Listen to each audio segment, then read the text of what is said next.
Albert AWOL, the voice of the jungle, broadcasting on the DVC to all points unknown. If you're within the sound of my voice, you're listening to Welcome Home Podcast on the DVC.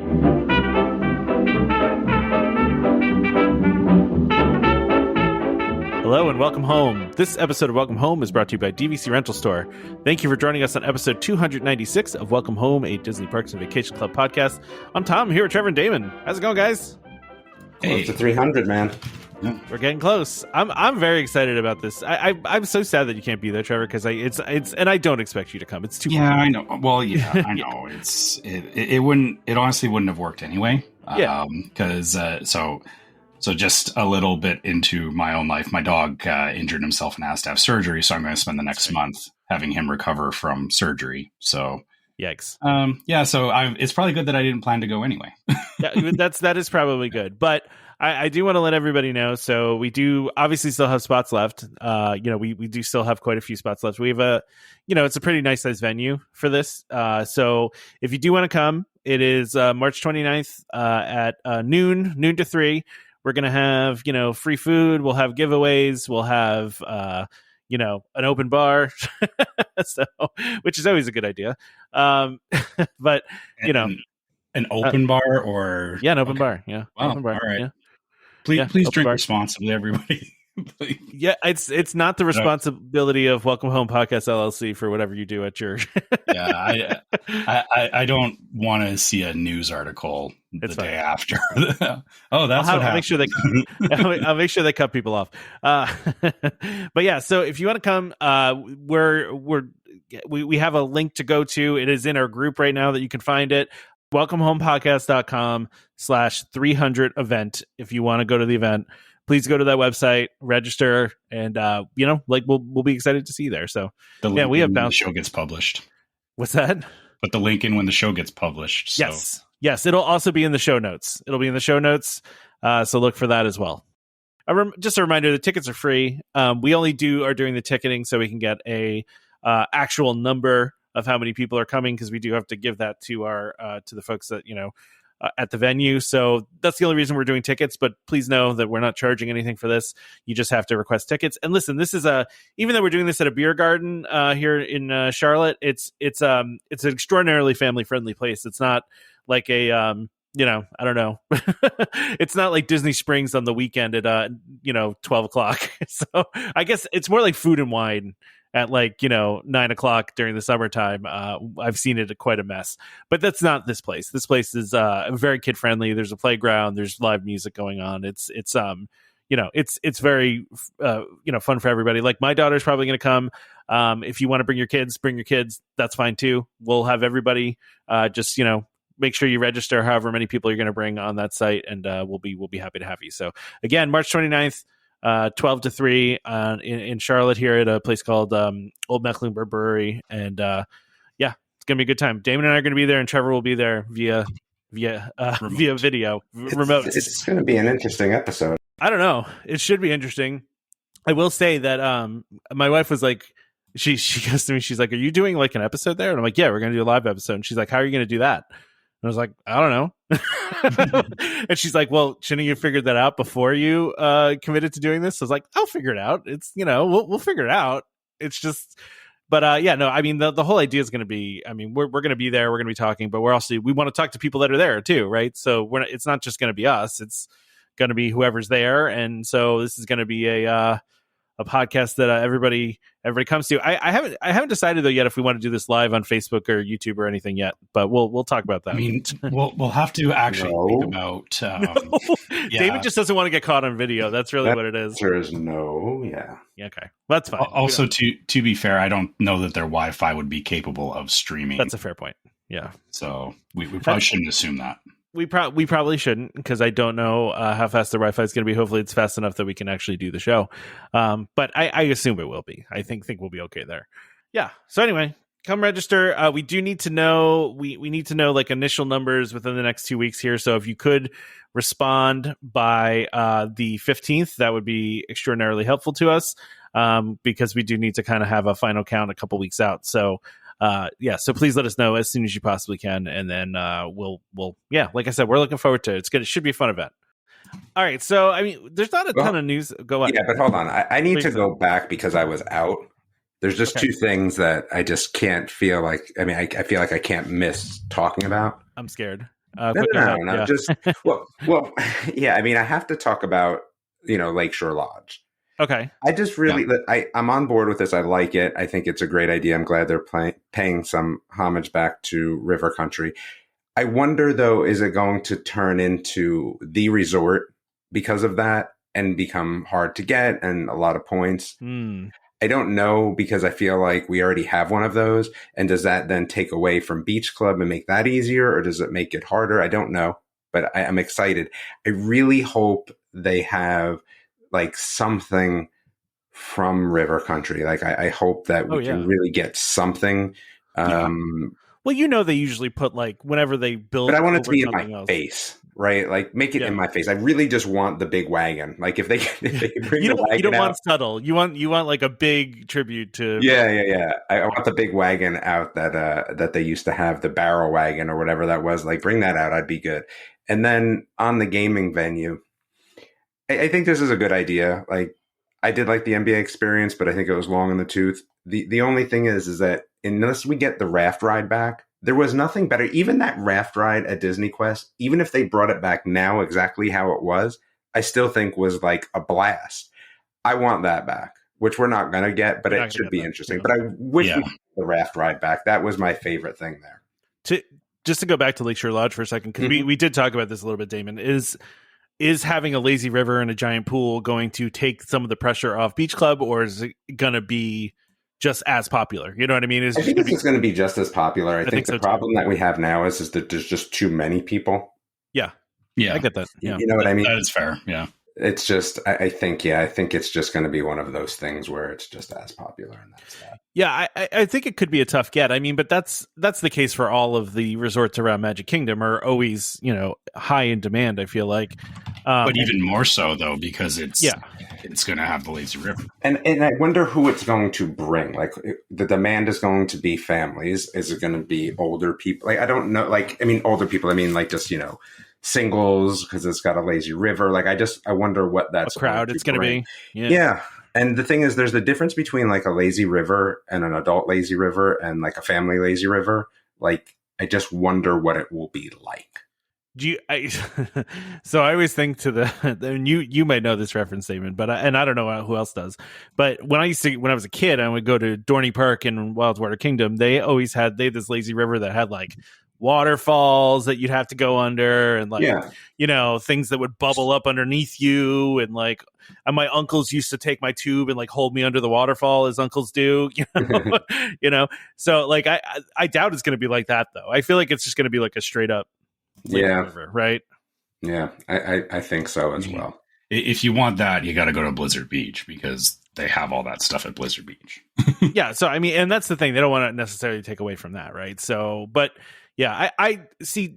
I think that Disney understands pretty well that River Country lives in a special place for a lot of people. So I do think that they will make some sort of, I assume they have some props lying around, some stuff that was from River Country that they will put at this resort. Like, I'd be shocked if they didn't, really. Yeah. Yeah, I feel like River Country closed far enough along that, Disney used to just destroy stuff, but they keep stuff. They're pretty good at keeping stuff now. So yeah. So Damon, I would, I'll be interested to see. I mean, I'll definitely. I think I've talked before that I could see myself buying here at some point. But I don't know. We'll have to see, because we really don't know a lot of details of what it's going to look like. They haven't. I mean, they announced what it's going to be, but they haven't said, is it the same plans as it was before? Is it new plans? Like, we don't really know. I'm assuming it's the exact same thing they announced a couple of years ago, but even then we didn't know like the amount of rooms they were going to have, like what room types they were going to have. I mean, I think we know that they're going to have the cabins on the water just from some of the plans we've seen, but there's a lot we don't know about Lakeshore Lodge, honestly. So, I mean, we'll find out more, I guess, as it gets built, but it's getting built fast. I don't know if you guys have seen on the internet, like there's pictures floating around of that construction is happening very quickly. We just like bounced around to like 4 different topics all within like a couple minutes. Not that that's not par for the course for us, but yeah, anyway. Anything else before we get back to the agenda? Yeah, I know, Damon. Was there anything else? Oh, yeah. So I will say, Win or Lose on Disney Plus is so well done. Oh, really? Okay. Yeah, it's totally not what I expected. It is, if you took Inside Out 2 and made it even more like, realistic's not the word that I'm looking for, but made it even more like emotionally, it's just very good. And if you've had a kid that's played sports or you've played sports, the storylines are really good and they're realistic and they're just very, very well done. Nice. I was pleasantly surprised. It is not a show for super younger kids. I mean, you could watch it, but you're not going to get the full feel for it. But it is a show that really is well done. Very well done. Nice. Yeah. So worth watching from Disney Plus. All right. It's good to know. Yeah, when I'm looking for something new to watch, I actually just I just noticed that Home Improvement came on to Netflix, the old 90s sitcom. Okay. And I decided to start watching it as like my, I'm sure everybody has like a background show that like they just have on like while they're doing other things. Yeah. So I was like, all right, well, let me throw Home Improvement on in the background because it's on Netflix now, and so might as well just let it go. That show holds up pretty well. And I also remember like when I was a kid going to the parks, I remember how much Home Improvement stuff there was always at Hollywood Studios, like merch and stuff like that. Like it was a thing. But yeah, I don't know if that was one that made it up to Canada and was popular, Trevor, but I'm sorry. You're saying we wouldn't know what Home Improvement is? I don't know. You never know what goes. Yes, it was on TV. It was very much on TV for us. It was on TV nonstop, right? Yeah. Coincidentally, actually, my wife watched it. I think like 3 or 4 weeks ago. She did the same thing. She found it, and so she binge watched it for a couple of days, and so yeah, you're right. It holds up. My thing with it now is that, from what I remember of it as a kid, my perspective of the show has changed, which, just shows about growing up is that, I used to like, the kids on the show to me seemed like, they seemed kind of cool. Like it was like, he's got these kids and, they're doing their thing. And it's like, I watch it now and it's like, yeah, I can see why he gets upset at his kids all the time. Yeah, it is funny how that. What was that? Yeah. There was a meme a while ago that I saw that it was like, you're like getting older, like when you start agreeing with Ariel's father. Yeah. Like, I can see why that happened the way it did. Yeah, exactly. I will say it's still pretty funny though. I mean, I was watching it and I was still laughing. I mean, it's not. There's a lot of it is still really funny. So. It's just funny to see that come back around and just show up randomly. But especially on Netflix, like, does Disney not own that? I mean, I don't know. It's just kind of odd. I think it's on Disney Plus for us. Oh, really? It's on Netflix for us. I'll have to go check. I'm pretty sure because I think my wife's been watching on Disney Plus. So again, one of those weird. It could be both, actually. Though it's possible. Yeah, actually, I just googled it. It's on both. Oh, weird. Okay. Yeah. So yeah, we've been watching it on Disney Plus because it showed up on there for us. Interesting. Yeah, it's available on both. Okay. Well, yeah. So it's probably on Hulu too. Who knows?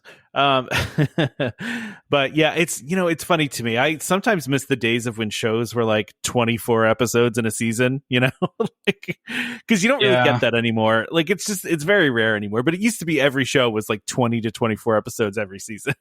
Yeah. The problem is the budgets for those are just insane now that, I feel like it's hard to justify keeping people tied up for 24 episodes. I also just feel like so many shows are like longer now, right? Like every episode of Stranger Things when it comes out is going to be like an hour and a half to 2 hours. It's like a movie. Yeah. Like it's a straight up movie. And I mean, like, some of the best shows out there now are usually an hour an episode, right? But it's just weird that it's, when you watch some of those older shows and it's like, man, this is a long season. You just forget that like every show used to do those, 20 to 24 episode seasons every time.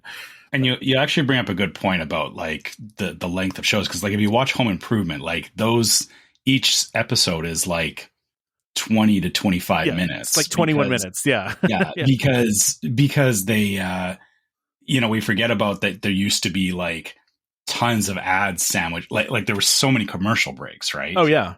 And you forget that, like, if watching the shows now is very easy because you can just sit down and watch it and be done. But I remember thinking back to it when I was a kid, as it's hard to remember that you wanted to watch a show and it was like, okay, this show's a half hour long, but you spent how much of your time just sitting through ads that you couldn't skip. Skip them, kids don't understand that. Like, even my son complains too about, like, on YouTube it'll show him ads and he's like, I gotta wait like 30 seconds to skip it, and I'm like, you have no idea, kid. Yeah. Imagine being forced to watch that ad 10 times in a row and you can't skip it. I think I said on the podcast the other day that I tried to explain to my daughter the concept of a cassette tape the other day, and she was just like, couldn't get it. She's like, I don't understand. What do you mean? And I'm like, I mean, how do you describe a cassette tape? I don't know, but I was just like, there was this little tape thing that had music. You get out Boombox the Transformer. And, and you explain, no. Oh, man, I had a big giant boombox when I was a kid that had both a tape deck in it and CD player. It was so good. Yeah. Oh yeah, it was the best. Yeah, I loved that. Anyway, there's back to current time. There's not a lot of news this week, so we can talk about whatever. But yeah, so Home Improvement's out there if you haven't noticed, and you want to check that out again, because I hadn't really thought about it in a while, and then it just popped up and I was like, oh, okay. I enjoy 90s sitcoms generally, because a lot of them are formulaic and kind of do like the same jokes, but some of them were really good, they're really entertaining. I agree, and I wish there was a lot of good sitcoms over the years, and I mean, it's good to go back and watch them. I feel like nobody really does sitcoms anymore. If they do, I just don't know where to find them. Yeah. Like, I agree with you. I wish that sitcoms would come back, because they are. There's a lot of sitcoms. You're probably just not watching them. Yeah, we're just not watching again. But that's the point. Is that I feel like. I mean, Abbott Elementary is classic, dude. Oh, Abbott Elementary is good. Yeah, I agree. That's really a good good. One. That's where that's the mockumentary style, though. That's the mockumentary kind of show. I mean, yeah, and then they have the new Shifting Gears, which is terrible. That's the Tim Allen one. It's the new Tim Allen one. Okay, yeah. Sorry, Trevor, go ahead. So my point is, I feel like the way that things are now is that it's like, unless, like I guess back in the day, because of the way TV was structured and everything, was that you just you got ads and you got things pushed at you because it was whatever was on the network. Now, because of algorithms and the internet and all that, I feel like, even like when I go into Disney Plus, it's like, it's always recommending stuff based on shows that I've watched, and like breaking out of that loop is hard. And especially when it's like, I want to watch a sitcom. Even like, you watch Home Improvement and it'll bring up like, here's a bunch of other, old sitcoms. It's like, I don't want to watch old sitcoms. I want you to show me the new stuff. Right. Yeah. Yeah. No, you're right though. Cause the algorithms like, paint a certain picture of us and then put us in that kind of space where they think they're going to, which is not a terrible thing, because like you find things that they think you're going to like, and sometimes you do, but to your point, you can't really it's hard to break out of it and find stuff that you maybe wouldn't normally look at. I equate it to eating a family-sized bag of M&Ms. Okay. because it's the algorithm is the same way, is that you say, hey, I like peanut M&Ms, and it goes, great, here's some peanut M&Ms, and you go, okay, I still like peanut M&Ms. Then it gives you the family size bag, which is way too many, and then you go, I really actually don't like M&Ms anymore because I've had it too much. Like, that's what I feel the algorithms I get what you're saying. Yeah, that makes sense. Sense. Yeah. Anyway, talking about Home Improvement. Right. Yeah. I actually remember specifically a piece of Home Improvement merch that was purchased by me at my when I was at Hollywood Studios. There was a Home Improvement shirt, and it said, if I remember correctly, "Real men don't use instructions," and and it was Home Improvement. And I gave it to my dad, because my dad is classic for not looking at instructions. I think part of the reason why I like Home Improvement is because my dad is very much like yours are like Tim Taylor, just thinks he can do anything, and mostly can, but sometimes not. And usually electrocutes himself. Yeah, usually, yeah. So I think that's part of the appeal to me. But so I remember that shirt very specifically at Hollywood Studios back in the old backlot days. So all right, anyway, let's talk about Legos. You want to talk about All Legos? Right. Sure, let's talk about Lego. I just had I think you guys know I just had my birthday, and my daughter decided to pick out a Lego set for me, a Disney Lego set, which is not on this list actually, but we've been building. I was going to say, is it the Cinderella dress? It's not. No, it's actually a big Sorcerer Mickey and like a bunch of small scenes underneath it. It's pretty cool. Okay. So we've been building it together. Although I usually do Legos by myself. So doing it with my soon to be 7-year-old daughter is challenging. Let's say it requires a lot of patience. Conforming to your years of experience and ideals on how to build Lego. Yeah, well, I think people that do like Lego understand that like there's a certain way you pour out that bag of pieces, right? Like so that they don't go everywhere and so you don't lose pieces. My daughter does not conform to this. She just rips open the bag and there's pieces flying everywhere. It's put them all in a pile on the table and you just rifle through it until you find that little square 2-piece that you need, and then you do it again, and then it takes you 3 times as long. Well, the bag we did today, I was missing several pieces, and I said my daughter had opened the bag without me around, and I'm like, where are the pieces? Like, are they on the ground? Are they under the couch? Like, where are they? But we never found them. So luckily, they always give you extra pieces of the small ones, so you can usually or you just use their website and they'll send them to you. Will they really? Yes. Really? Okay. Because I've never actually been missing, like legitimately missing a piece from like a Lego set. You just can hop on their website. So out of these announcements, you pretty much missed the biggest announcement of all. Lego Bluey. Oh, yeah. Well, no, we talked about that a couple weeks ago, though. Yeah. Well, now they have the sets. Yeah. Now they're out. Bluey ice cream. No, not till June, but they've now, Toy Fair is this weekend. Yeah, this weekend. So we have the Bluey ice cream trip. We have Bluey's family house with memory game. Ooh, the house is awesome. Yep. Bluey playground fun with Bluey and Chloe.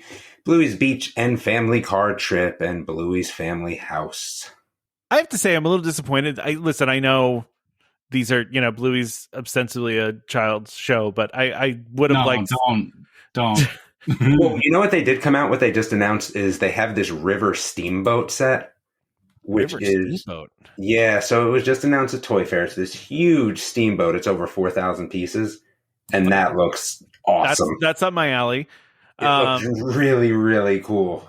I like how we're talking about everything except the ones that Tom linked us to. That's fine. Well, exactly. This is under Lego though too. This is under Lego because it's Lego Bluey. Well, how about they just put out the Marvel's Endgame Final Battle set? They announced that as well. Oh, really? Yeah. I didn't have that on my list either. Well, because these are all from the Toy Fair. PR Toy Fair stuff. But yeah, that looks not that cool. It comes with a giant purple Thanos, though. Yeah, but it still doesn't look that cool for $100. Yeah, you're right, because there's not much to it. No, man. It doesn't look much. Lego Bluey, I'm in about though. I'm gonna buy Lego Bluey. I also saw too that Bluey has officially made her debut on Disney cruise ships too. Yeah, somebody posted on Instagram. One of the Disney cruise people posted on Instagram a picture of Bluey on the ship. But again, they're only doing it for trips that go out of Australia. So yeah, not for the rest of us. But yeah, I mean, so what do we have? We have a Lilo and Stitch, which is because it's Lilo and Stitch is just becoming too played out. Like I've had enough already, and it's not even out yet. Yeah, I'm kind of getting tapped already, man. They're overhyping it. It's dry. You're right. Lilo and Stitch has dragged on too long for the live action release. The hype train, yeah. I will say they nailed Stitch, though. I mean, I remember there was that long time people kept posting on the internet. Better than Sonic, that's for sure. Oh yeah, like nobody was outraged on the internet about how Stitch looks. Like, no, I would agree. It's just been too long. But I mean, not as bad as that whole Shrek 5 thing. Like, what is going to come out 2 years? Yeah, and they just released the trailer? That's crazy. Yeah, that's. But Lilo and Stitch feels to me like it's been a little too long. A Star Wars helmet. Hold on, but Lilo and Stitch also used to be a movie that was kind of like a not. It wasn't a movie that everybody in like all the Disney fans were into, right? Like I feel like they were more fringe characters than they were. I'm not fans of Lilo and Stitch. Yeah, a lot of people. A slow burn. Yeah, for sure. I would agree. It's a very sad movie, honestly. But I will say this set is pretty cool. What? So I don't understand like this helmet, right? So like, what are you doing with this helmet? It's just a display. You can't really play with this helmet. No. Like I feel like Legos. Like if you're not playing with Legos, dude, all of my hold on. Legos are display Legos. Yeah, hold on. How do you play with Legos? Because I've never had a Lego set where I've been like, oh, this is cool. Or well, okay, all the Lego sets that my son played with are now destroyed in bins because once they hit a point of falling apart far enough, they never get put back together. no. I mean, I feel like you play with them just like you play with any sort of action figures. But I just feel like a helmet. Like what am I doing with that, man? That's entirely a display piece. I also feel But like if I'm gonna have a display piece, why does it need to be Lego? Like make it be cooler. Yeah. Like make it be the actual helmet. People like Lego? Yeah, I feel like I don't get it, though. coming from you, Damon, because Yeah, you're always the I one mean- that's like, don't play with stuff, you know? Lego you- stuff that once you open it, then you got to play with it. It depends Yeah. on if it gets to that open. Okay. You know, like I have my Lego Brickheads Well- DuckTales. That's not open, so I can't. Well, play. you're going to hate the next one then, too, because how are you playing with this princess dress displayed on a little Oh, you pedestal? definitely can play with the princess. Yeah, you could play with this one. Yeah, absolutely. You can play with this one. Yeah, My daughter would play with this one. I like Mickey the Mouse little mouse that comes with it. Yeah, Sorry. it looks like that's going in. That's a little too small. The same with the little bird, the crow. Just there, Yeah. just maybe a little too small. To your point, though, Damon, I'm just looking at my Lego collection. I have a Mandalorian helmet that just is there, and then I have I just don't get it. But I have that's the okay. Thanos. I have the Thanos gauntlet. Both of Sure. them were bought for me, so it's not like you know, they're just display pieces. All of mine are display pieces. I mean, I just built that giant rocket thing, and that one I'm not like flying around going, "Rrrr," you know, not that Well, I would you're anyway. Clearly not doing it right. Obviously, obviously. Okay. One that's kind of throwing me off a little bit is the Mickey Mouse Clubhouse and Car, which is actually a Duplo set. Yeah, it's a little Duplo set. But What's throwing you off about this? I didn't think Mickey Mouse Clubhouse has been a thing for like over 10 No, years. it Dude, still it's is. classic. Yeah, it still is. Yeah. Yeah. Yeah, I know it's classic, but I guess, again, I don't see or hear anything about it. But They, you're like, not in that revamped it, world, though. Yeah, they did. They revamped it, like Yeah. so it's different now. Okay. And they so- still have the so I classic would- version of it too. So from what my son watched as a child, and I watched way too much of the new one, I'll probably hate it because Yeah. it's not what my son grew up with. I forget what the new version of it's called. It's not Mickey Mouse Clubhouse. It's Damon, do you know it? I forget what the new I name don't of the show remember it off is. the top of my head. No. Yeah. Then it's probably awful. I don't think No, so. I'm just past watching that. Yeah. Yeah, I mean, my daughter doesn't really watch those anymore, so Yeah, like I said, the same problem for me is that, it's great that they redo these shows, but I still have, I have a, 15 years ago version of Mickey Mouse Clubhouse stuck in my head, which when I look at it, I go, why did they bring this out now? It feels like this should have been brought out 10 years ago. it's Mickey Mouse Fun House is the new one. Yeah. Oh, so it's not the same thing then. No, it's a different show. Like the house is different. Like there's no more. Like I think they don't have the same. Like I thought there's a new Mickey Mouse Clubhouse coming out in 2025. oh, is there? Okay, so there's a whole. They're there it redoing is. that one too. Okay. That's why we have the set. That makes What sense. about Mickey and the Roadster Racers? That watch was that one? good. Yeah, that was a great never- show, man. That was a good show. Yeah. That was past our time of watching those kinds of shows. At that point, my son had moved on to watching Scooby-Doo. Okay, that's fair. That was a good show. They had a really good theme song for that show. I think there's also a new what's the princess one? Sophia the First. There's a new. Oh Sophia the yeah, First coming. yeah. Oh, My that daughter was never got really into that good. one. Oh, that was probably the most classic of them all. That was a good one, man. Yeah, my daughter never got into that one. I don't know why. My daughter was into it, but she's, again, that was a big thing when she was that age. Yeah. That was what my son wanted us to skip past every time it came on when we had Disney Channel. I think it was probably not targeted towards them. No, yeah, he'd always he wouldn't get upset, but he'd be like, "Can we not watch this show?" All right, just going back to Legos. So there's a Winnie the Pooh one too. Okay, which is again a Duplo one, which I understand. But It I like should be. Yeah. Yeah. I like this Hey Hey one though. It's simple but cool. I like it. It looks very cool, but it's a very simple set. It's definitely not one that I would usually get, but yeah. Okay. I guess maybe I don't have an eye for Lego. It looks like there's a lot of tiny finicky pieces in it. Yes. So, which is always fun. Those are the pieces I lost in my current set, is the tiny pieces, Yeah, so you're sitting there with tweezers putting the Lego pieces together. While I was doing this with my daughter, though, I was feeling like Will Ferrell's character from Lego Movie, where my daughter, we're building the set together, and my daughter has the minifigures, and she's making them do stuff and moving around, and I'm like, hey, these are not a toy. We're building this. What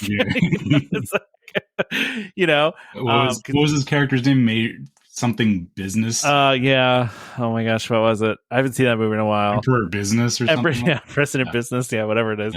Yeah. That's basically me when I'm making these sets with my daughter. It's like, hey, stop playing with that. We're trying to build this thing here. So do you have Craggle?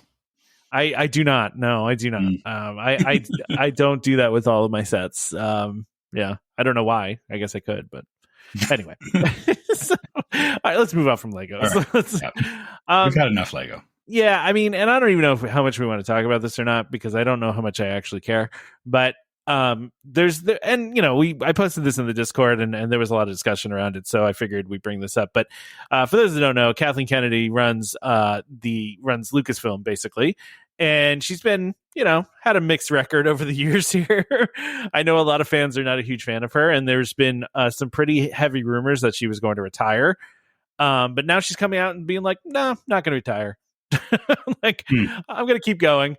And, she also mentioned that, of course, there's another trilogy of Star Wars movies coming, too. Okay.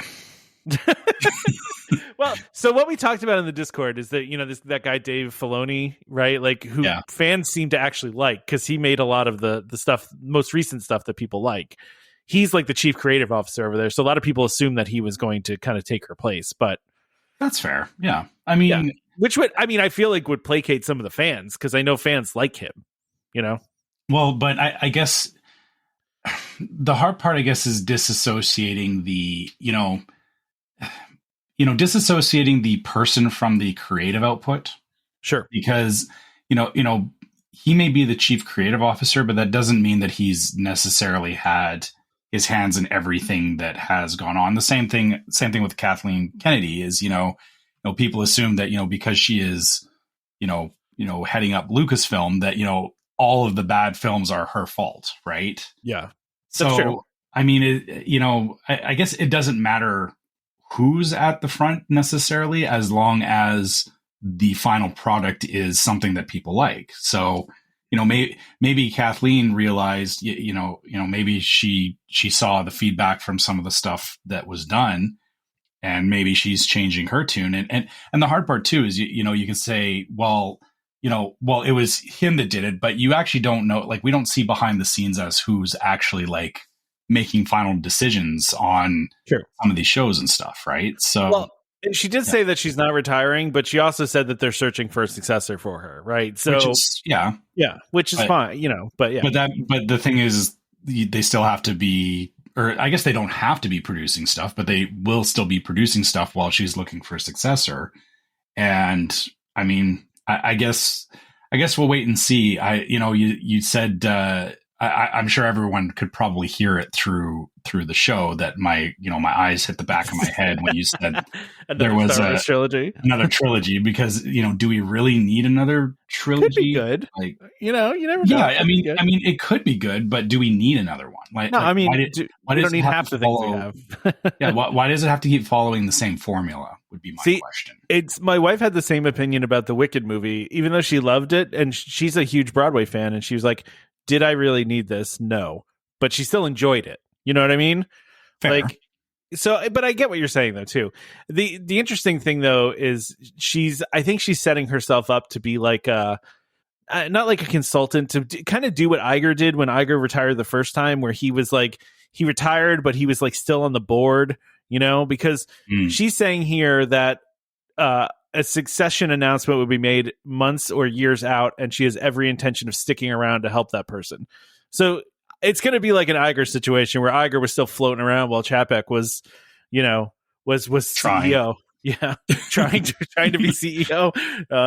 while Iger was still using his office that had the shower in it. Do you remember that article? Yeah, that's so yeah. funny. Mm-hmm. Yeah. I mean, to be fair, I wouldn't want to give that up either. That's probably a pretty good, nice perk. But anyway, yeah. So, and then also they're doing the next trilogy, and they're saying it's going to be 5 or 6 years after the last Star Wars movie. So it's not like not doing prequels again. We're going forward, I guess. Yeah. So I guess we'll have to see. I guess hopefully it just doesn't turn into bad fan fiction, because that's what I feel like sometimes with these writers is that they run out of ideas and it just yeah. Well, the other problem is too, like they go through directors like nobody's business, right? Like they're constantly going to the next director because they have creative differences, right? And like a lot of people have blamed, her for that, Kathleen Kennedy for it. So who knows even who's directing the next trilogy, because so many people have been announced that they were going to be directing some of the trilogy and then they back out later. So it's like, who knows? So who would you want to see direct a trilogy? Well, listen, when they announced that Taika Waititi was doing it, I was excited for that, but he's also kind of fallen off fairly recently. Mm-hmm. But I do still enjoy his work and like his sensibilities. So I think it would be fun to see him do it. But I mean, I'm surprised like Favreau's not doing it, right? Like, I mean, I know he's doing The Mandalorian, but like it feels like a thing he could do, I guess again, I mean, Jon Favreau's done so much stuff over the years. Yeah. I guess, yeah, that's fair. I agree. He could probably do well with it, but I mean, outside of that, I don't know who else, or, it's kind of the point I was making is like, who is there really that is the best person to make a trilogy? That. Yeah. Like maybe Dave Filoni. Yeah. I don't know that there is. I mean, maybe this is, to be fair, like if you wanted to argue about, the reason that the original Star Wars did so well was because there wasn't really a precedent for it, and George Lucas kind of just did his own thing originally, right? True, yeah. And so maybe you need somebody who will do their own thing, and which is kind of funny because like it feels like they've kind of forgotten where the series started from. they kind of did, the whole like the Last Jedi, right, was extraordinarily controversial, right? Some people loved it, some people hated it. And but like they kind of let that director do his own thing, and that didn't work out great for them. I don't know if it did or not. It did amazing box office, but a lot of people did not like that movie. Yeah, the problem is there is risk inherently with that it can, you can capture lightning in a bottle or it can flop. Yeah. I just don't like the formulatic stuff that they. No, I get it. Yeah. Listen. I'm totally with you, and I think. I mean, I've talked about this before. I don't necessarily care either way because I am a fairly casual Star Wars fan. So it doesn't matter to me if they never put out a Star Wars thing again. It would be, I assume they will. I think they're going to continue milking that for as much as they possibly can, for as long as they possibly can. Much like Marvel, much like Harry Potter, much like, all of those huge franchises. They're just going to, and Shrek. I mean, you're talking about Shrek 5. When was the last good Shrek movie? 2? Yeah. 2. I mean, like, come on now. I mean, I didn't see 4 actually, so I don't know. Maybe it was good. Maybe I'm wrong. But yeah, I mean, 2 was pretty good. But I mean, I think 2 was kind of the peak for that one. And how many Minions movies do we really need? I mean, I think I stopped watching after the second one. Yeah. How many Despicable Me movies do we really need? Like, what are they on now? 4? Or 5? Yeah, I don't even know. I just stopped paying attention. But that's the thing. Like, so like it's not like Disney's alone in this, right? All these other companies do this. They take whatever franchise they have that's successful and keep throwing it in our face as much as possible. And then, that's fair. As long as people keep buying and paying, buying tickets and paying for stuff, like they're going to keep doing it. It's not like going to stop, it's really our fault at the end of the day. If you don't want Disney to do live action remakes, then don't go see them, because when they make $1 billion in the box office, they're going to keep doing it. Like that's, yeah. Yeah. Well, they're not making that money off of me, I guess, because I'm not seeing them, but you're right. There is obviously a lot of people that watch them, and just because I don't like it doesn't mean that they shouldn't make it. I could definitely see myself seeing the Lilo and Stitch one, but I don't know. We'll see. Anyway, All right. Do you want to just talk really quickly about this popcorn bucket, and then we can this Powerline popcorn bucket? Yeah, I feel like they're really hitting into only available in Disneyland. Which sucks. Yeah, you want that, right? Well, no, I don't, because it's a popcorn bucket. What am I going to do with it? But it's cool. It is. I wish, and this 90s Nite offerings, like I wish they would do more of this stuff. Well, because we're all, I know we're technically different generations, but our general age, group is we all know nostalgic for the 90s. We all know Disney afternoons. Yeah, exactly. That's the thing, is we all know what that used to be like. Yeah. And I will say the very first thing on here is this after school fruit punch, and I kind of want it. Yeah, I saw that. Like, it just feels like it would be like getting like a juice box. It's apple juice with pineapple and cherry flavors served with a themed glow cube. I mean, it's just so simple, but it sounds delicious. Yeah, it looks good. Even the fried apple pie sundae, man. I mean, that I remember the little pies you used to get in the in the little packets when you were a kid too in school. Yeah. And the dangerous thing about this fruit punch is it's available at the Little Red Wagon, which is where you get the really good corn dogs. So you get a corn dog and a fruit punch. I mean, yeah, that seems like a win to me. By the way, so we should mention, and Damon kind of said this. This is only available at Disneyland After Dark 90's Night. Is that a one night? That's a one night event, right? Is it? I think it is. Yeah. I mean, it says 90's Night. I don't know. It says it's sold out. Can't just do one of these. I know, right? Oh man. Yeah. But I mean, the Powerline. Oh no, it's 2 nights. 2 nights, but they're both sold out. So unless you have tickets already, then don't bother. But yeah, man, it just looks like really cool stuff. It's one of those separate, events. Obviously you got to pay separately for it. But they, are doing like some rare characters. They have they're selling like fanny packs and stuff like that. It's very 90s nostalgia, right? So, I mean, which I'm all for. I mean, the character experiences they're doing at this are Darkwing Duck, Huey, Dewey, and Louie, Launchpad McQuack and Scrooge McDuck, Rescue Rangers Chip and Dale, Fat Cat and Monterey Jack, Baloo and King Louie, Pocahontas and Miko, Belle and Beast, Indiana Jones, and Phantasmic Monkeys. Okay. But I mean, that's the monkeys that dance on the floats in Phantasmic. Yeah. But yeah, so that's like, I mean, like you said, it's the 90s Disney afternoon, right? Like that's what they're doing here, which is really smart because there's a lot of 90s nostalgia, Yeah, and to point out, like, all those characters you mentioned, I've seen. They showed videos of announcing them. They're all like they look like they're 90s versions. It's not like they're just like bringing out just those characters. That they look like they redid all of the 90s costumes for them, which is pretty cool. That is awesome. Also, by the way, just to go back to the food, chicken bacon cheesy garlic pretzel bread. That's a mouthful. That's got me written all over it right there.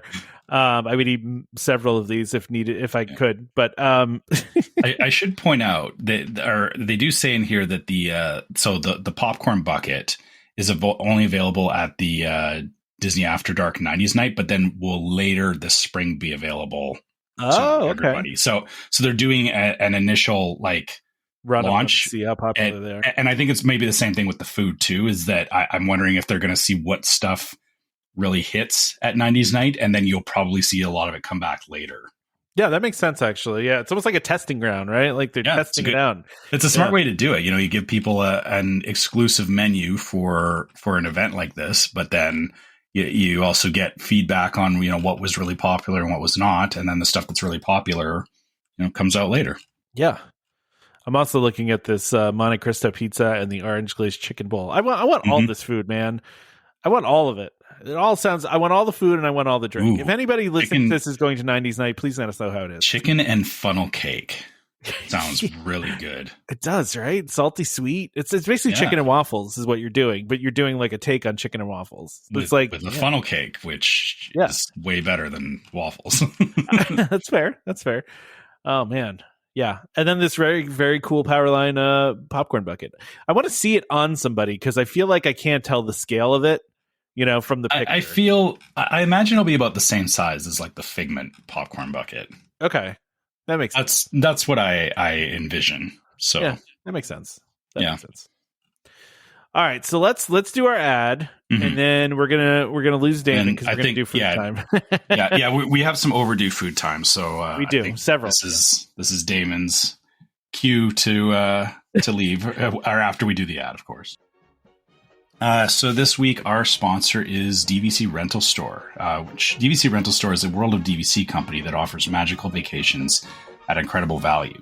Save up to 60% off retail rates on premium Disney resorts. DVC Rental Store now includes deposits as low as 25% at the time of booking and a built-in cancellation policy for every reservation.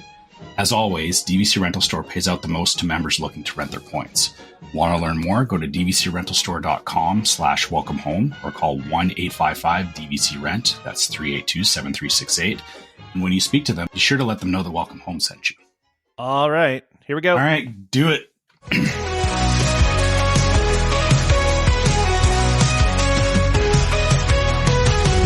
time is it? Food time. What time is it? Food time. Damon's not here, so our mission is clear. It's food time. Food time. Team food is ready unless it has dairy because it's food time. Food time. With Tom and Trevor, this will take forever because it's food time. Food time. Food and wine, we have the time because it's food time, food time.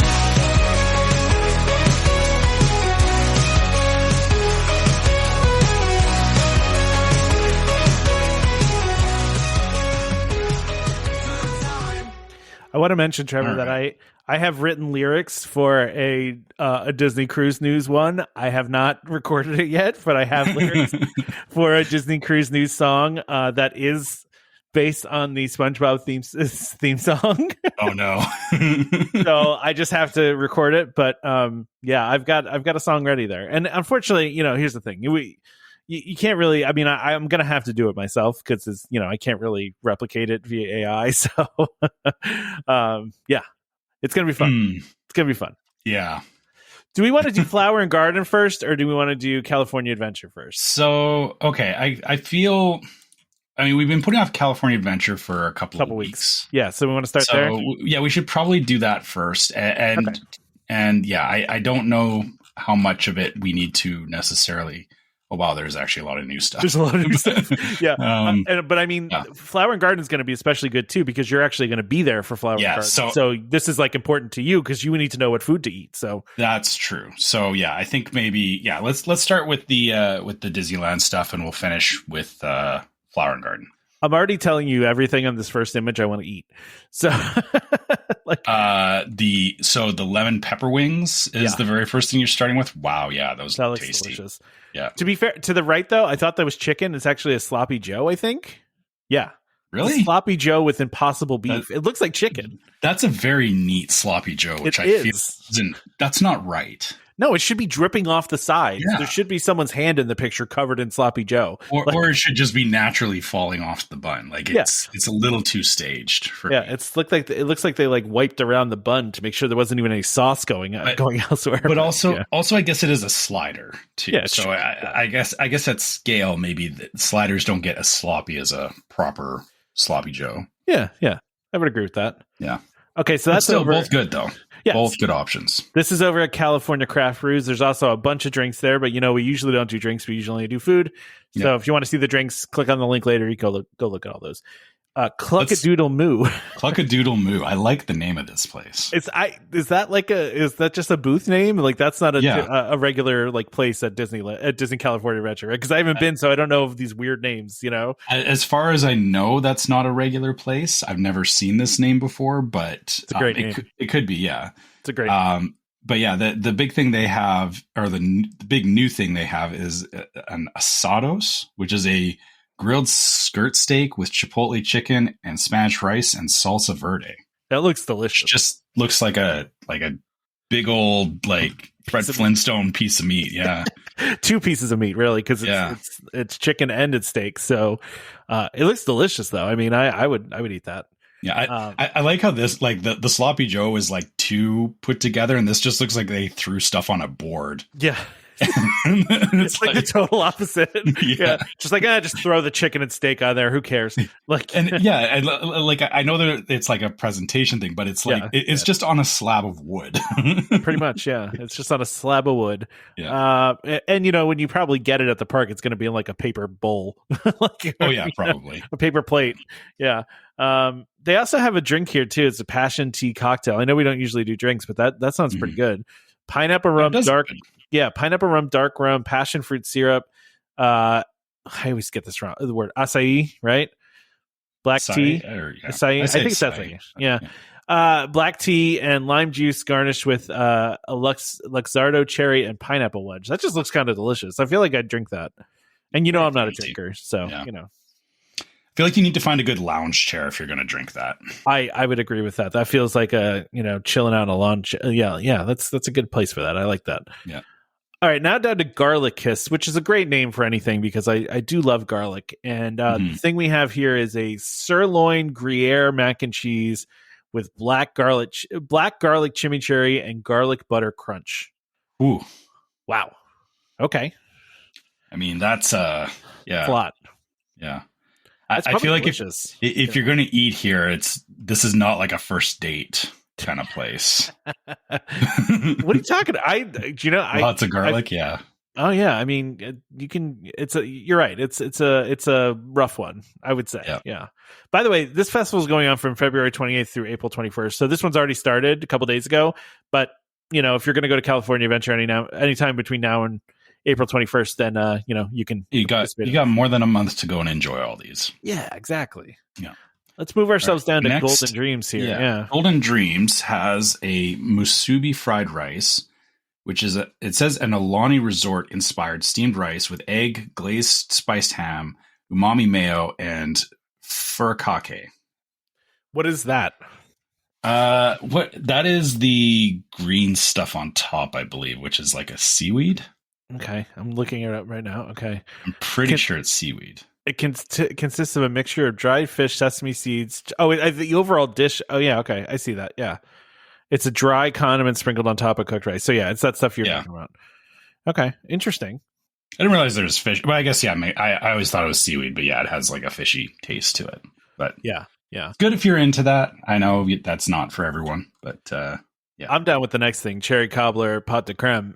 Vanilla custard, cherry filling, and an oat crumble. Very simple but delicious. I'm on a cherry kick lately. I don't know why. Looks basic, but yeah, you're right. It sometimes basic is better. I agree. Yeah. Oh boy, I already see on this next one, LA style, where it's gonna go. All right, yeah. So LA style has a mini LA street dog with jalapeno mayo, pepper and onion relish. Newske's applewood smoked bacon and crispy onions. That looks delicious. That thing looks. It's so tiny. It's a mini dog, but it's like 2 bites. Yeah, I mean, if you have a really big mouth, you could probably eat that in one. Yeah, I was saying the next one on here, you were going to be excited about. Yeah. I mean, you have to acknowledge the mini street dog, but the Western barbecue burger bao. This is a lot of good in a little package. A little doughy package with sweet barbecue sauce. Oh yes, it's speaking my language. Yeah, I mean, applewood smoked bacon and crispy onions. So forget those two things. Yeah. So you get just baos are awesome, and then it's just barbecue inside of a bao. Why would you not want that? Yeah, well, baos are usually very they taste to me that baos are kind of like barbecue-y to begin with, but this just sounds like, obviously you've got, some good barbecue sauce, so throw it in. Yeah, makes sense. All right, let's go down next to a new booth. Yeah, so Mercado de Antojas? Yeah. I don't know. I just googled it. It means cravings, so it's cravings market. Okay. Yeah. All right, so that they have a birria mac and cheese with onion cilantro sauce and tortilla crunch, which I'm guessing is, it's this first one here that honestly does not look very well presented. The colors there are not the most appetizing colors ever. Yeah. I feel like I've seen that. Yeah, go ahead. Sorry. They put it in a bright blue bowl to take away from the fact that the mac and cheese looks very brown. It looks like something I've seen in the bushes at a late night and Food and Wine at Epcot. Yeah. Let's go with that. Yeah. Okay. So sure, it's probably okay, but yeah, I'm sure it's fine. Oh, here, this next one. This is right up your alley. Yes, it is.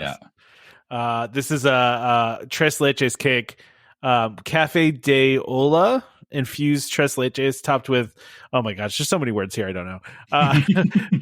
Piloncillo, okay, chantilly, cinnamon, and a Mickey shaped cookie. Now, this does violate our rule of don't just throw Mickey stuff on top of things and make it themed. However, I don't feel like that's what they were trying to do here. I feel like there's just like an extra thing they put on. You know what I mean? Yeah. I don't feel like they were being like a Mickey dessert. Like this is just like, let's just put Mickey on there to represent, you know? Yeah. Yeah, exactly. I mean, yeah, it looks, you know, somebody cooked or somebody baked a Mickey cookie versus like the printed, like, you know, here's just a like chocolate wafer with a printing on it. Here's what do you call it? Captain America. Boom. Captain America shield. Now it's Captain America dessert. That's not what they're doing here. Now I have to ask you. So they do have a non-alcoholic beverage on here, which I feel we need to call out, is raspberry horchata. How do you feel about horchata? I love horchata. I have never had horchata actually, so I don't know how I feel about it. I mean, I probably would like it. I don't see why not, right? Yeah, it's one of those few things that like it is milk, but so, you know, for me, I can't have it a lot, but it's so good. Like the cinnamon and rice and everything is just good. And then adding raspberries to it, I feel is, yeah, I mean, I bet that's going to be really good. I mean, even the watermelon mojito sounds appealing to me too. I mean, I'm not a big, as you guys know, I don't drink, but I mean, I will occasionally. And for something like that sounds really good. White rum, watermelon liqueur, mojito and cucumber syrups, watermelon puree, lime juice. I mean, that sounds pretty good. Yeah, for sure. I would drink that. Peppers caliente. Get it? Yeah. Oh, they made a pun. Yeah. Okay. So the new thing there is the corn chip chili pie featuring Impossible beef. Okay. Seasoned Impossible beef, spicy cheese sauce, tomatoes, sliced jalapenos, and cream. Looks small, doesn't it? Just looks like a taco bowl. Oh yeah, that's exactly what it is. It's a ripped open Frito container. Yeah, okay, that's what it is. All right, got it. Okay. Give me a second. All right. Yeah, that's kind of boring. Underwhelming. Yeah. So moving next on. one is all drinks. So go past Uncorked California. It's all drinks. Is it? It is. Yeah. Oh wow. Okay. Maybe there's not as much here as we thought. Maybe not, because we got a lot of stuff for Flower and Garden. So this good. Here we go. I found one further down at Paradise Garden Grill. Okay. Which this is, I think I know where this is on Pixar Pier. That you got a chicken taquito ahogado. Okay. I'm sure I'm butchering these, but so it's served in salsa verde with spinach rice, avocado crema, sour cream, pickled onion, cojita, and cilantro. I mean, they're taquitos. They're good. Oh, well, you can't really go wrong with the taquito, right? I mean, you know they're good. You did skip over Boardwalk Pizza and Pasta. Oh, they smoked Hawaiian pizza. Smoked Hawaiian pizza, spicy marinara, smoked mozzarella, glazed ham, and charred pineapple. Now, there are some out there that feel like putting pineapple on pizza is, sacrilege, and you can't do that. My wife's a huge Hawaiian pizza fan, so she'd be all about this. But I will say, just looking at it, it looks delicious. Yeah, I mean, I was going to say, I guess I can. I feel like I can find Hawaiian pizza anywhere. True, is the thing, and believe it or not, Hawaiian pizza is actually a Canadian thing. So is it really? I didn't know that. Yeah. It was originally a Canadian thing. Oh, okay. So for me, it's like I'm not going to Disney to have Hawaiian pizza because that's fair. There's too many places I can get Hawaiian pizza around here. Yeah, no, that's a fair thing to say, I think. Yeah. All right. Anything else we want to mention on this festival here? I think we're good here. I don't see anything, or if there is anything else, that there's so many there's so many alcoholic things that they've mixed in here, but we're not going to talk about any of them. It is food and wine, so it is food and wine. That's fair. Yeah. But I don't see anything else. I guess there was new churros. There's a creme brulee churro, but I mean, yeah. I am continuously impressed by Disney's ability to come up with new churro flavors. I feel like they should have run out by now, but they continue to do it somehow. Okay, what is the worst churro flavor you think they could do? Oh, I don't even know. All churros are good. I mean, unless they start doing like meat flavored ones, like you know. Okay, you know how they did the hot dog in a pickle? Oh yeah. They still do that, I think, in some places. I think if they did that to a churro, that would be like the end game for worst churro. I mean, you're probably right. Yeah, I mean, like, because I don't want a pickle in the middle of my churro. That would be kind of gross. I feel like there was, oh man, I'm trying to remember. There was some really weird one a while ago that sent you on a rant about churros.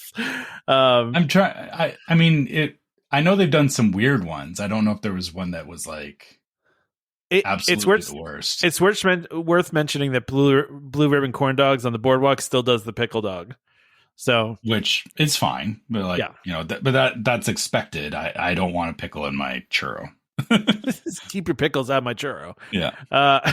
You watch next year. It's going to be there. It's going to be like, I wish I did. It's going to be one of those monkey paw things where I'm going to say it, and it's like I didn't mean for that to happen. Yeah. I mean, there's a strawberry caramel churro. That sounds delicious too. Yeah. I mean, you know, I don't know. To me, there's no bad churros. I think we're good for California. We should move over to Flower and Garden. Yeah, let's fly in down to Epcot and what like Trevor's going to do in a couple weeks. Well, not a couple weeks, but I mean, we're not far off at this point. We're about 2 months out. Yeah. So it's coming up pretty quick. My cruise countdown says 61 days. So, you know, it's getting there. It's close. Yeah. That's going to be, I realize that's going to be, we're actually going to have probably a couple of weeks where we don't have episodes because of that. Yeah, I mean, there's going to be at least 2 weeks. We'll have to do some we'll have to do some wait lists, and so we can fill that time up. But we'll miss a couple episodes just because I mean I'll be on a cruise and you'll be gone, and at least it's well timed. Right? True. Yeah. But all right, so World Celebration Florida Fresh Menu. There's a new item which is conch fritters with a key lime aioli. So that's conch fritters are a big thing, I think, down in like Key West, Florida. What is a conch fritter? A conch it's like I've ever had one. Yeah, it's seafood. It's okay. It's like the conch shell, you know, that you have the thing that's in the conch shell. Like a shellfish. Okay. Yeah. So it's I don't know if it's one particular thing or if it's one of those things that's like several things, you know. But I don't know. It's like you said, it's a shellfish, and then they like fry it. But I think it's a big thing down in like South Florida. Yeah. So. Okay. I'm looking, or I just Googled it, and it says it's deep fried dough balls made from minced conch, vegetables, and seasoned batter. So yeah, whatever a conch is. I never, it's weird. I've never associated, like, I know what a conch shell is, but it's like, I forget that there's a living thing that was inside of that. Would you try this though? Yeah, probably. I mean, why not? Right. Seems interesting enough. I mean, I guess, yeah, you know, we'll be wandering around Epcot for sure, and I'll have to see if fire up that Food and Wine app again. Yeah, actually, that's a good point. Actually, I think I'll have to sit with my brother and make a short list of things that we want to try. Yeah. Yeah. There's also a Florida strawberry shortcake. I don't know what makes it Florida because it just looks like strawberry shortcake. Yeah.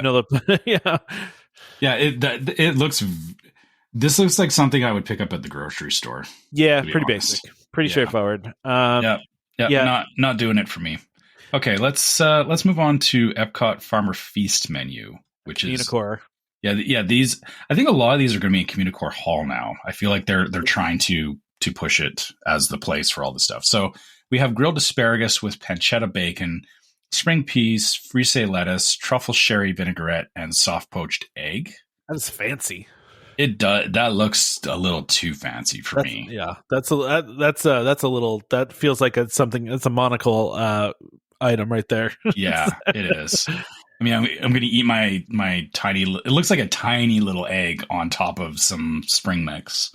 We should also mention too that this is the early blue menu, which is only March 5th through April 5th. So. Oh yes, yeah, I missed that. Which actually that makes me sad because there is also this blueberry crumble cake with blueberry lemon zest soft serve and blueberry compote because I can't say blueberry enough times. But yeah, that looks delicious, man. I bet that blueberry soft serve is really good. I don't know if I've ever seen soft serve that color. Like it is a purple, really dark purple. Yeah, I mean blueberries do that. Like it's yeah. So the springtime menu there though has grilled peaches and burrata with prosciutto, petite lettuce, micro mint, and sweet tea lemon gastrique. That actually kind of sounds good. Grilled peaches with cheese. I don't know if I can wrap my head around that. Maybe you just should try it and see what happens. Yeah. Then we also this warm corn cookie with sweet corn soft serve, bruleed corn, lime zest, and white chocolate. Okay, sweet corn is something else, I will say. Yeah. There have been some snacks that I've gotten from Japan that are sweet corn that are absolutely amazing. So this could be delicious. Yeah, I can see where like you immediately go, what do you mean corn soft serve? But I can assure you, like I feel I know what this flavor is going to be, and you want it.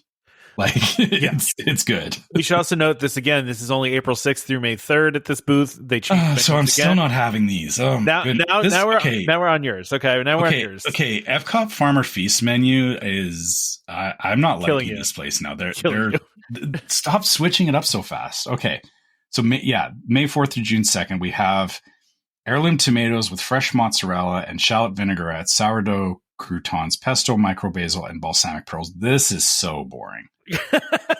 I don't want this. The peach cobbler. Can we just hold on to the like April 6th to May 3rd menu? You just want that section? Yeah. There's also a peach cobbler with cinnamon gelato and streusel topping. That looks pretty good if you're into peaches. I don't like peach cobbler. of the three things that we listed at this booth, like the blueberries would be great, the sweet corn would be great. I don't like peach cobbler. Bummer. That's fine. I'm skipping that one. All right, you're skipping that one. Well, the Citrus Blossom doesn't have anything new outside of drinks, but this does. I mean, Citrus Blossom feels like a place that you would typically go anyway. I mean, right? Tempura shrimp is good. This is over at the Odyssey, by the way. Tempura shrimp. There's a citrus baked brie. And then there's a plant-based pork thing and a lemon tart. I love a lemon tart. Give me a lemon tart any day. Mm-hmm. Yeah. Okay.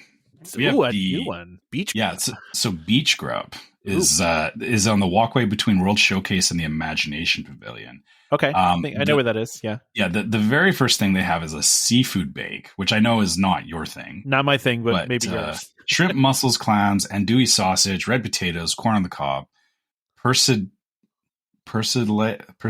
butter, white wine broth, and grilled sourdough. I mean, that looks good. I've actually never had a seafood bake before, but I've always seen like it looks like something I would really enjoy. Nice. Yeah. And grilled street corn. Yeah. Oh yeah, grilled street corn, savory garlic spread, and it says cheese in parentheses in a quotation marks, plant-based. Which I assume means it's plant-based cheese. Yes. Yeah. That means I can have it without lactate. Well, it also means that they've ruined it for me. I'll eat it for you then, because you're not having it anyway. You can also eat this s'mores bar for me because I would be all about this. Fudge brownie, dark chocolate, toasted meringue, and a smoked graham cracker. It's all on a stick. Give me that. Oof. I feel like that would melt too fast. You think so? Yeah. I feel like in the heat that would like... No, but what's going to melt though? It's not ice cream. It's meringue. It's the chocolate. Yeah, the chocolate would melt. Yeah. You'd make a mess out of that. But that's why it's on a stick, right? That's fair. Yeah. We also have the Yacht Grub menu. So we have they're doing the beach and yacht club thing. They have the beach menu and they have the yacht menu. Right. Fun. So this has a trio of chips and dips: caramelized onion dip, whipped feta dip, and pimento cheese with house-made potato chips and caviar. Okay. Did it really need caviar? I mean, it is chips and dip. I mean, I guess you got to zhuzh it up a little bit, you know. And I guess they're trying to sell it as yacht yacht and beach club, so fine. And if you're on a yacht, you're gonna have some caviar, right? Yeah. And then there's the meat assorti, which is beef braciole, prosciutto ham, salami with baby arugula, pickled mustard seeds, tomato jam, truffle oil, and grilled ciabatta. So it's like a charcuterie board, basically. Yeah. I'm going to say between yacht and beach club for their menus, I feel like beach won. Yeah. Like the yacht stuff it's not doing anything for me because like chips and dip and a charcuterie board, like, yeah. Okay. Maybe it's really good dip. It's got to be like amazing dip. Yeah. Because it's up against all this other stuff that we're going through. That's true. Like I'm not stopping for chips and dip if I've got everything else. Everything else that's on. Yeah. So if we scroll down to Trowel and Trellis, there's nothing new at Trowel and Trellis. We definitely talked about these last year. I will say the chocolate mousse terrarium is very cool looking. Mm-hmm. Although the inclusion of matcha kind of ruins it for me, but I know it doesn't for you. So yeah. It's good. I know you wouldn't enjoy it, but it's good. Blah. BrunchCot looks like it hasn't changed either this year, but still wins the award for best booth name in my opinion. BrunchCot. And also, if you haven't had the fried cinnamon roll bites with cream cheese frosting and candied bacon, I've had them a couple times now. They are so good. Trevor, didn't you eat one of those with me? Or I thought we shared one of those. No. Maybe when we were there. Yeah. I don't remember. It was so good. That was such a whirlwind trip. I don't remember everything we did. Yeah. This is I remember. Yeah, actually, because I remember now that the bacon was the candied bacon was delicious. I remember so good. That. Yeah, that's a really, really good one. I'm glad they kept that one around. But that's over by Test Track, or the construction area formerly known as Test Track. Yeah, the under construction area. Yeah, the where all the walls are. That's where you get to go. Okay, let's Connections. Yeah, go ahead. Connections has a. I love pronouncing this. So it's a lemon lavender Baumkuchen. Yes, Baumkuchen. I love Baumkuchen with a lavender anglaise, which is they don't have it pictured here, but it's like how do you describe a Baumkuchen? I don't know. I'm not entirely sure what a Baumkuchen is. I'm gonna have to Google. It's like a little cake, but it's like it's like made up of rings. It's like very thin layers, right? Yeah. So it's like a very thin layer cake, which it's very very cool, and I bet it's delicious. And then carrot cake liege waffle with candied pecans and cream cheese icing, like. How could you go wrong with that? I mean, yeah, it actually looks really nice too with the little carrot on top. the little candy carrot. I feel like that's just pure sugar, and I'm okay with it. Yeah, absolutely. Why wouldn't you? Yeah, I mean that's absolutely 100%. No, that sounds pretty good. We have the return of the Honey Bistro too. Sorry, go ahead. Yeah, I was gonna say Honey Bistro's back with chicken and waffles and honey glazed cauliflower. Same as last year. Yeah. So lots of honey based stuff, which is always good. Nothing. There's not a lot new. Yeah. Pineapple promenade. I guess. Sorry, I should say it properly. Promenade. Nothing new there. I'm just looking. That's it for the new stuff, man. I'm almost at the bottom. There's no other new stuff. Okay. Except for La Isla Fresca menu between France and Mexico. I'm like way down the road here, though. I was stuck at the Mexico Pavilion to see if they had the tacos Vampiro, which they don't. Oh yeah, you had that I think when you were with me. I right? did, yeah. They don't have them this year, which is a little sad. Unfortunate. But they do have some shrimp tortilla or some shrimp tacos. It looks like. What about chocolate flan? Did you do flan? I've never had a flan before, actually. It looks pretty good. Yeah. I would eat some of that. And they do actually, at China there is a bao bun, which I will probably be getting a bao bun when I'm. I mean, that's They don't. I don't see the fruit sushi floating around though. The frushi, because I know you got that when you were with me the one time, and maybe it's there. I don't know. Maybe I just haven't seen it yet. That's been there for like ever. Like I remember seeing that. There it is. Found it. It's there. Okay. I did find something at Magnolia Terrace menu. Okay. Which is outside the American Adventure is grilled Gulf oysters with Cajun andouille sausage butter and lemon. Not an oyster fan, but yeah. I don't know how I like. Even though I like seafood, I don't know how I feel about oysters because they seem a little difficult to eat. I say this to my wife all the time. I was like, they look like you're eating snot. Like, and I just don't like, I feel like the consistency of that in my mouth would be horrific to me, but that's just me. I'm a big texture guy. So big mouthfeel kind of person. So there are certain foods that bother me, and something like that would absolutely bother me. I don't think I'd be able to eat that. Yeah. I just of all of the seafoods, I feel like oysters are kind of like, I could leave them. I don't need them. But down further in the Japan booth, they do have the frushi, the strawberry pineapple honeydew wrapped in coconut rice, and tricolor soy, which my wife has liked, and I know you liked when you had it too. Yeah, frushi is definitely good. I'm a little sad that I guess that doesn't mean that there always has to be a ton of new stuff, but I'm just a little sad that there isn't quite as many new options. Like there was more in the California menu. There was, than what we've found in Flower and Garden. There are some new ones though at this La Isla Fresca menu. So between France and Morocco, there's a Jamaican jerk chicken with pigeon pea rice, roasted sweet plantains, and cinnamon butter. It looks good. Mm-hmm. I mean, that looks really delicious there. There's also a seafood ceviche, which is shrimp, scallops, and fish with citrus, radish, and was that chulpe? I don't know what that is. I don't know, but I have no idea what that is. But also, there's nothing in there that I want to eat. Maybe you would eat that, but not me. I'm good. Yeah, it looks like a seafood salad kind of deal. Yeah, and then there's a coconut chocolate flan concho. Yeah, sure, right? I don't know. Chocolate cake, another flan. Yeah, chocolate cake, coconut custard, passion fruit caramel. It is a plant-based option too. So okay, I think I might actually try this over the other one because flans have dairy in them, right? Yes. So this I think is not dairy. Yeah. Yeah, I think I might explore this one before the other one just to avoid the dairy part of it. Yeah, that makes sense. That's fair. Yeah.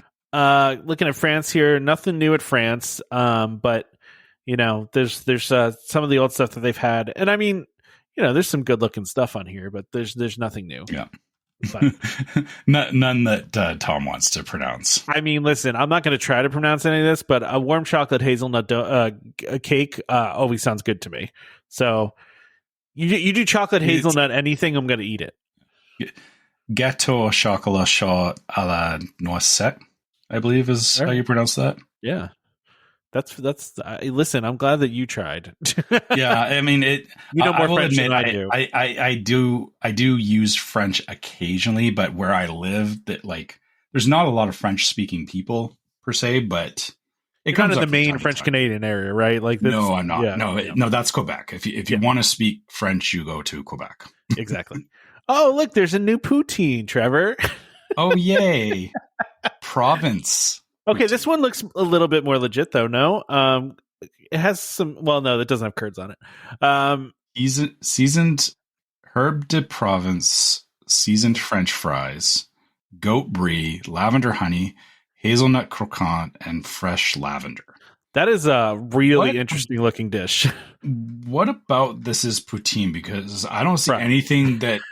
Yeah, but it's missing the gravy. Like there's no gravy.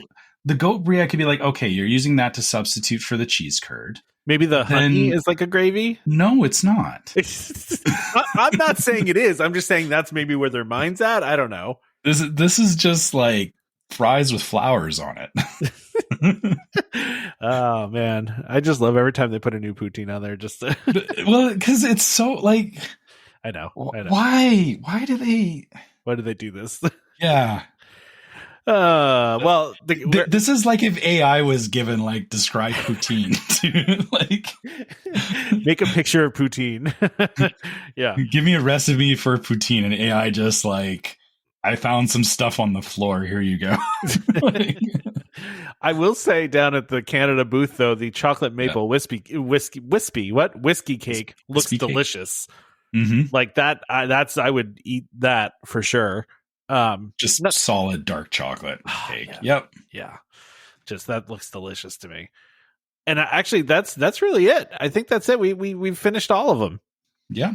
Yeah. I think, that was that's all of Flower and Garden, which, yeah, I mean, there's definitely, I need to boot up my app and make note of some of these things for sure. But yeah, like I said, I'm just a little sad that, but I guess to be fair, Flower and Garden is not where a lot of the new stuff Yeah, they saved that comes for out. Food and Wine. Yeah. So I guess that's fair that, you wouldn't get a ton of new stuff in Flower and Garden. But yeah, just because I'm actually going to be there, I just wish there was more new stuff. But there's still going to be plenty there for me to try anyway. Well, I'm going to say, like, the thing about it is some of it's not new, but you probably haven't eaten most of it, right? Like, that is true. Yeah, because I mean, even if it's not new from this year, when's the last time you went to Flower and Garden? Was that with me? I mean, yeah, you're right. It would have been when you and I were there. Which again, I had a couple of things from there, and then the last time I went before that was 2018. Yeah, so pretty much all of it is new to you. Yeah, but to be fair, it feels like because we review this stuff all the time that it's I know what it is versus like, oh, this is something new that I've not read about or seen before. Yeah, which is like, it's fair that I haven't tasted it, but yeah. And by the way, for those of you out there, we're talking about, there's an app out there called Food and Wine. It is not a official Disney app, but I will say it's probably one of the most useful apps I've ever used for Disney. Yeah. It's super helpful because I've used it for it's for just food festivals in general. It's not just for food and wine. Obviously, you can use it for Flower and Garden, or we used it for Festival of the Arts as well last year. Yeah. Because it was the same thing that, we went through and made note of places that we wanted to try. But yeah, it's just great because, obviously, even as we were going through this list, there is a ton of stuff, and I'm going to forget about it by the time time we go. So it's nice to have like a quick, you can prioritize stuff, and you can, the thing I like most about it is that it has the little map where it's like, you can look at World Showcase and be like, okay, as I'm walking around, make sure that you're looking for a particular booth, because it's so easy to, like, there's so many booths, and just depending on how you're wandering around EPCOT, you could entirely miss some of these booths. So having it on your map is like, hey, this is somewhere I should go, does make it easier. If I'm like by Test Track and realize that there's a booth I want to try, you make sure you go over and actually try this stuff, right? Because the one thing I hate is, when you go to Disney, it feels like or at least for me, because I don't go, or, I say I don't go enough, but, I go like every year. But, you kind of get overwhelmed and you forget, like, there's so many different things to try, right? So. Well, and that's why the app is nice, like you said, because you can like literally go through a list of all of the booths and all of the food, and you can just like favorite the ones you want, and then it shows your favorites on the map, so like you can know where you want to go, like you said. So like it's a super useful app. One of these days I want to get the people that created that app on here. We promoted it enough that I want to like talk to them. So, we should. So anyway, let's wrap it up. Just do a quick plug again for the meetup that is coming up. So if you guys have not reserved a spot yet, go to welcomehomepodcast.com/300 and make sure that you say that you are coming to our 300th show, which should be pretty interesting. We've never done a live show like this before. This is going to be new for us, and we have the extra challenge of, two of us will be there, and the third one will be in the ether. So at least come to see what the epic disaster that it may be. It could be a train wreck, and that's fine actually. Yeah. If it is a train wreck, we accept that this stuff does happen. So. But we're going to try our best, and hopefully it turns out to be a cool 300th episode for us. So make sure you check that out. But besides that, if you do ever want to reach out to us, whether you got questions or want to share your own trip reports, stuff like that, you can always find us at welcomehomepodcast@gmail.com. We love hearing from you guys, and just hearing your takes on everything that we talk about on the show. Similarly, you can find us on social media. You can find us on Facebook as Welcome Home Podcast. You can find us on YouTube as Welcome Home Podcast. And you can find us on Instagram as Welcome Home Pics. make sure on Facebook you check out our group, Welcome Home Disney Waitlist, where we talk about all the kind of stuff you see on the show and just have great general discussions. Lots of great knowledgeable people who know Disney, honestly, probably better than we do.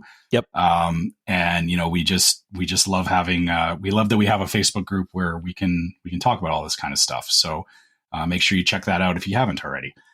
Also, if you want to help support the show, you can go to store.welcomehomepodcast.com and check out all of our different merch. It's all the usual merch stuff you can find. If you need some t-shirts for your next trip, grab a couple. And I'll put this out there again, that if you're getting merch, snap a picture of it and send it to us, because we love just seeing that people are enjoying it. Or if you're in the parks wearing our merch, we always love seeing that too. It's still something that we don't wrap our heads around, that there's people walking around Disney wearing stuff from the podcast. So we love seeing it. So please share if you do have some merch on you. Also, we do have a Patreon. You can go to patreon.com/welcomehomepod and check out our different levels of Patreon support, which our Patreon listeners get exclusive merch that you cannot get in the store. It's a logo that is only for our Patreon listeners. And all of our Patreon supporters get access to the Discord server, which we mentioned previously on the show. It's just yet another place that we talk about stuff on the show and just general randomness as well. And general randomness, I like that. Yeah, it is. Yeah, there are some cool random topics that come up in there as well. And yeah. I will admit, sometimes I'll be working, so I'm not I can't check the Discord all the time. But all of a sudden, I'll get a notification. I go in there and look, and there'll be a long conversation and off topic about just all kinds of stuff, right? And it's just wow, it's great that we're super thrilled that people are enjoying using these platforms that we've set up. So if you want to join that, like I said, come check out the Patreon, and you can join in on the conversations too. Last but not least, if you're listening on iTunes or Spotify or any of those platforms, just leave us a 5-star review. It just again, helps us promote the show, helps more people find the show. And you can write us a review on iTunes and share your thoughts about the show. Nobody gave you a birthday gift last week, Trevor, and put a new review in. It made me sad. Worst birthday ever, guys. Thanks. Yeah, come on. I'm very disappointed. I'm very disappointed. I am. I ruined my whole birthday. We didn't get another review. I'm going to bet the majority of people that listen to our show skip past this part or stop listening before they even get here. So that's probably part of it. But which is unfortunate, because I bet if somebody went back and listened, we do try to shake it up every time we do this. So it is different every time. Sometimes it gets really silly at the end. You know it? Yeah, it does. Yeah. Yeah. So I guess if you're listening at this point, reply back to the show.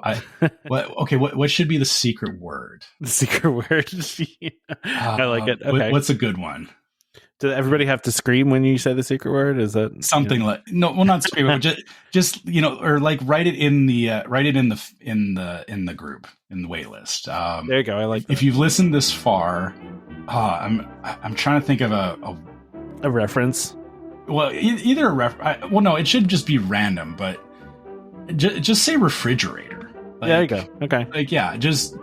Just say refrigerator, and then we know that you at least listened this far in the episode. Yeah, exactly. Exactly. Yeah. So besides reviews, though, the other thing you can do for me for my birthday, which is past now, is subscribe to the show, right? So, because when you subscribe to the show, not only does it help us, get more listeners as well. I know that sounds weird, but it does. When you subscribe to our show, you can also, get reminded every time we release an episode. So you can find us on Apple Podcasts, Amazon Music, TuneIn, Stitcher, Spotify, YouTube Music, just about any podcast app that's out there. You can find us. And just a reminder to our listeners, Welcome Home Podcast is for entertainment only. We are not employed by the Walt Disney Company, and as such, all opinions we express on the show are our own. So please call a DVC cast member or Disney cast member for more information about anything we talked about today, because as Trevor said, we don't know anything. We just talk. Thank you to our sponsors. Huge thank you, of course, to DVC Rental Store and World of DVC for sponsoring this episode and continuing to be a great partner of ours. They are awesome, so please check them out for your DVC needs. Join us next time for more Disney Parks discussion, of course, more DVC talk. We hope to see you all real soon. This is Skipper Albert Awol, the voice of the jungle, signing off from Welcome Home Podcast on the DVC. Do a huddle when we hit its hair. How she can cuddle is no man's affair.